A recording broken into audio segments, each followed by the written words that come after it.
ये घटना 2018 की है। 2018 में एक लड़का था मयंक नाम का, जब उसकी उम्र थी 25 साल और उसका घर था मध्य प्रदेश के शिवपुरी में। उसका घर था और उसकी जॉब लगी थी हरियाणा के गुड़गांव में। गुड़गांव कंपनी में एक जॉब करता था वो, और उसका घर शिवपुरी में था मध्य प्रदेश की।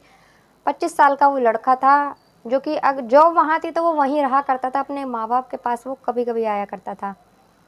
दोस्तों, जब वो वहाँ रहता था तो संडे को उसकी छुट्टी होती थी। छुट्टी वाले दिन वो पास में एक पार्क में जाया करता था वहाँ टहलने के लिए। तो एक दिन वो पार्क में गया था और वहाँ एक्सरसाइज कर रहा था कि तभी उसकी नज़र, एक्सरसाइज करके वो थक गया था तो एक बेंच पर बैठ जाता है। बेंच पर जब वो बैठ जाता है तो उसकी नज़र पड़ती है कि उसके बगल वाली बेंच पर एक औरत आकर बैठी हुई है। उसके साथ ही एक छोटी बच्ची होती है 6-7 साल की, जो कि औरत बहुत उदास होती है। तो मयंक अनदेखा कर देता है और दोबारा से अपने काम में लग जाता है। पार्क में राउंड लगाने चला जाता है। कुछ देर बाद कुछ अंधेरा हो जाता है, थोड़ा धुंधला सा हो जाता है। उसकी नज़र उस बेंच पर पड़ती है दोबारा, तो उस बेंच पर कोई नहीं होता है। लेकिन जब वो पास आता है वहाँ कुछ उसे दिखाई देता है, रेड कलर का कुछ था उस पर। जब वो पास आकर देखता है तो वो देखता है कि वहाँ एक पर्स पड़ा होता है, जो कि लेडीज़ पर्स था। तो वो समझ जाता है हो ना हो ये पर्स उसी औरत का होगा। वो पर्स उठा लेता है और अपने घर चला जाता है। उस दिन वो खाना होटल से पैक करवा लेता था और उसे खाना बनाने की भी ज़रूरत नहीं पड़ती। जब वो घर जाकर खाना वाना खा लेता है, फ्रेश हो जाता है, तो वो पर्स खोल कर देखता है कि शायद उसमें कोई फ़ोन नंबर, कोई एड्रेस मिल जाए जिससे वो उसका पर्स लौटा सके।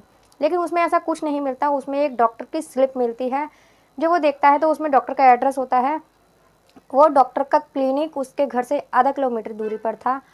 तो दूसरे दिन वो सुबह उस डॉक्टर के पास जाता है और पूछता है कि ये जो स्लिप है ये कहाँ पर है, इनका एड्रेस कहाँ रहते हैं। तो वो बताता है कि डॉक्टर बताता है कि पास में ही फ्लैट हैं, उन फ्लैटों में ये रहती हैं, अपनी बेटी का इलाज कराने आती हैं। तो वो तुरंत उस दिन ऑफिस से छुट्टी लेकर 2 घंटे का टाइम निकल कर आता है। तो वो उसके घर जाता है। जब वो डोर बेल बजाता है तो वही औरत दरवाज़ा खोलती है। जब वो दरवाज़ा खोलती है तो उससे पूछती है कि आप कौन। तो वो कहता है कि शायद आपने मुझे नहीं पहचाना, ये आपका पर्स है, मुझे मिला था कल पार्क में, शायद रह गया था, कल संडे था तो मुझे ये मिला है, मैं आपका पर्स देने आया हूँ। इसमें डॉक्टर की स्लिप से मुझे डॉक्टर से एड्रेस लिया है मैंने। तो वो कहती है ये मैं कल से बहुत परेशान हूँ मैं इसके लिए, और इसमें मेरी बेटी की दवाई की पर्ची है। उससे कहती है आइए आप अंदर आइए। उसको अंदर बुलाती है और उसको चाय पानी की पूछती है, वो मना कर देता है। उस औरत का नाम कल्पना होता है। उसकी जो बेटी होती है उसका नाम अंजलि होता है, जो कि 7 साल की होती है। तो वो उससे कहता है नहीं नहीं, चाय कॉफ़ी कुछ नहीं, बस आप एक गिलास पानी पिला दीजिए। पानी पीकर और वो वहाँ से चला जाता है। उस वक्त वो चला जाता है। अगले हफ्ते संडे को वो फिर उस पार्क में जाता है और फिर से उसे वही कल्पना वहाँ मिलती है। तो कल्पना उसे देखकर उससे बोलती है कि आपने मुझे पहचाना, मैं कल्पना। तो वो कहता है अरे हाँ मैडम, मैंने आपको पहचाना, और बताइए आप कैसी हैं, कैसी है आपकी बेटी। तो वो कहती है कि हाँ ठीक हूँ मैं, और मेरी बेटी भी ठीक ही है।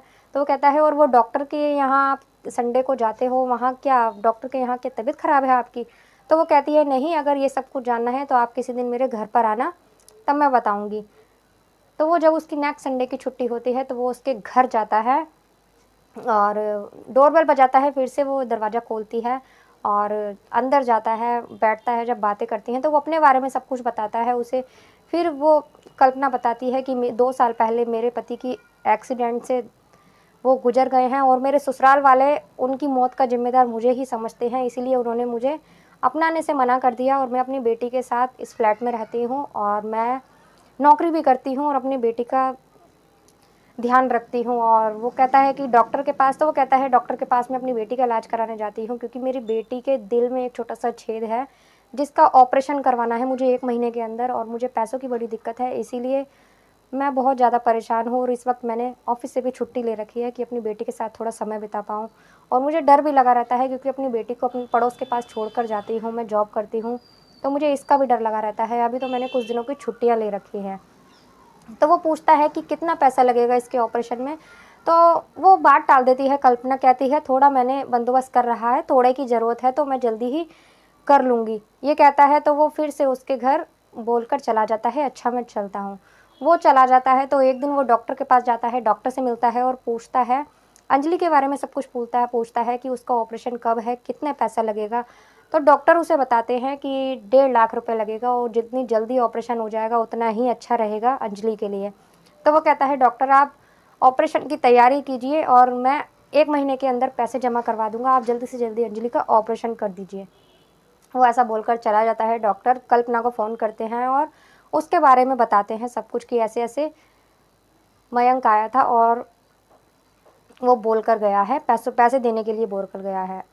कल्पना उसको फ़ोन करती है, मयंक को फ़ोन करती है, बुलाती है, अपने घर आने के लिए बोलती है, तो मयंक उसके घर जाता है। तो वो बोलता है कि कोई बात नहीं, एक दोस्त के नाते मैंने मदद की है, कोई बात नहीं, जब तुम्हारे पास पैसा होगा तो मुझे वापस कर देना, ऐसी कोई बात नहीं है, मैं आपकी मदद कर रहा हूँ कि बेटी है, जैसे तुम्हारी बेटी वैसे मेरी बेटी ठीक हो जाएगी तो बहुत अच्छा है, मुझे भी बहुत अच्छी लगती है आपकी बेटी। तो वो कहता है कि कल्पना ऐसे ही दोनों बात करने लगते हैं, दोनों के बीच दोस्ती हो जाती है।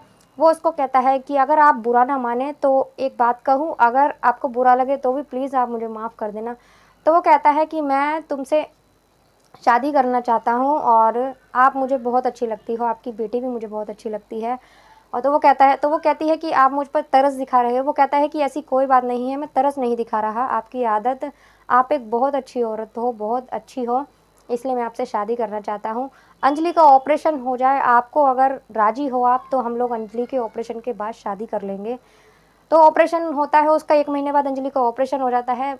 बहुत ही अच्छी तरीके से अंजलि का ऑपरेशन होता है, अंजलि बिल्कुल ठीक हो जाती है। अंजलि के ऑपरेशन के बाद दोनों कोर्ट मैरिज कर लेते हैं। कोर्ट मैरिज करके उसके माँ-बाप इसके लिए राज़ी नहीं होते, मयंक के माँ-बाप राज़ी नहीं होते।